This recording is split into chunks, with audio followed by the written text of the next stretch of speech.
I just wanted to talk a little bit about question 12. I got some questions about question 12 on homework 3, and it has to do with how these compounds look at different pHs. And that is something that we do want to take a look at just to know when something has an extra proton, when something has a charge, what pH these things occur. And it also is helpful further down when we're drawing mechanisms. We know what type of intermediates we should be able to see if we're doing a reaction in acid or in base, or really strong acid or really strong base. How do we know what pH this alcohol looks like this and what pH it might be missing its proton? Let's take a look at our note packet, chapter 2. I'm going to go to the filled in note packet on chapter 2. Could be page 22. This could be off because the filled in notes sometimes are a little bit behind the page numbers in the empty note packet, but the filled in notes, page 23, has this table. And the way this table got filled in is that the Henderson-Hasselbalch equation, if you rearrange it, you see that the pH that the solution is equal to the pKa of the acid minus the log of the concentration of the conjugate acid over the concentration of the conjugate base. When these two concentrations are equal, the log of that would be 0. So at the pKa, when the pH is the pKa, there's equal amounts of the acid and base form. We didn't cover this too much in class, but we did look at it in discussion.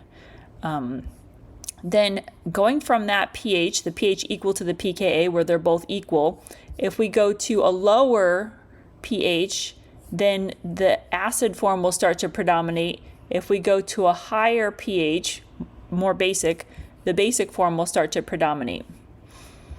So this table here shows how amines and how carboxylic acids usually look. Phenol's a little bit unusual. I'll draw a regular alcohol down below so that we can use that for our question 12. But for a regular amine, the pKa is around 10 or 11. This particular one, I guess I looked up, was 11. So at a pH of 11, that's when they're both equal. At lower pHs, lower than 11, so 10, 8, 7, 5, 2, all of these pHs, it's going to be in the acidic form, the protonated form. And then higher pHs, it's going to be in the basic or deprotonated form. For a carboxylic acid with a pKa in the 4 or 5 range, then that pH 4 or 5 is where they're going to be both around, both the protonated and the deprotonated form are around. At higher pHs than 5, it's going to be deprotonated. So we have carboxylic acid looking like this. pH 6, 7, 10, 12, it looks like this. And then at pH lower than 5, so 2.5 is the example here, it looks like the protonated form. So regular alcohol over here has a pKa of about 15.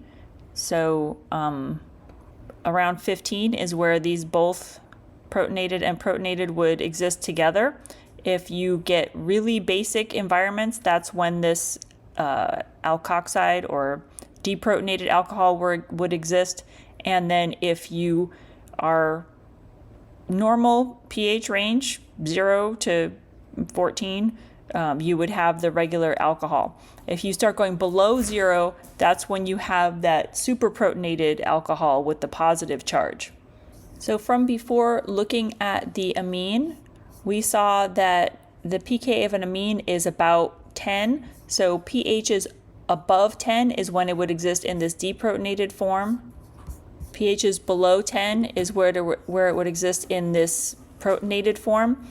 This form where it's negatively charged is extremely difficult to do. This can't be done in an aqueous environment. This would have to be done in a moisture-free, air-free environment here. Let's write that down as well. Okay, I have the rest of these marked up here. Besides the amines, let's look at the alcohols. So the alcohol has a pKa of about 15. So at pH 15 is when you would start to see the protonated and deprotonated together. This is the protonated. This is not the same alcohol, but this is a deprotonated alcohol. At around 15, you would be able to find both protonated and deprotonated. Anything below 15, it would pretty much be in the regular alcohol protonated form. At very, very basic environments, you would be able to significantly have the deprotonated form.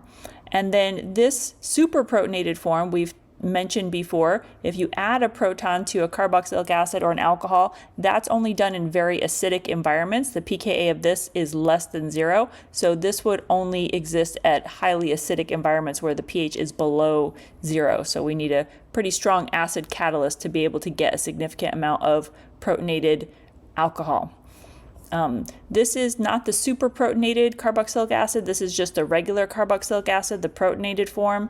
It has a pK of around 4 or 5. So above 4 or 5, it would be missing this proton and it would be negatively charged. That is not one of the things on our list, but below pH 5 is where this would be the way it looks here with the proton. So these are the kinds of environments where you would find these sorts of intermediates. This is what these species look like at different pHs. So structure 3, the first one of the question, this is one of the versions of question 12. The structure 3, this is pretty much any pH except for really, really highly basic. So most pH values, mildly acidic to mildly basic, this is what an alcohol would look like. Structure 4 is one that can only exist in moisture-free environments.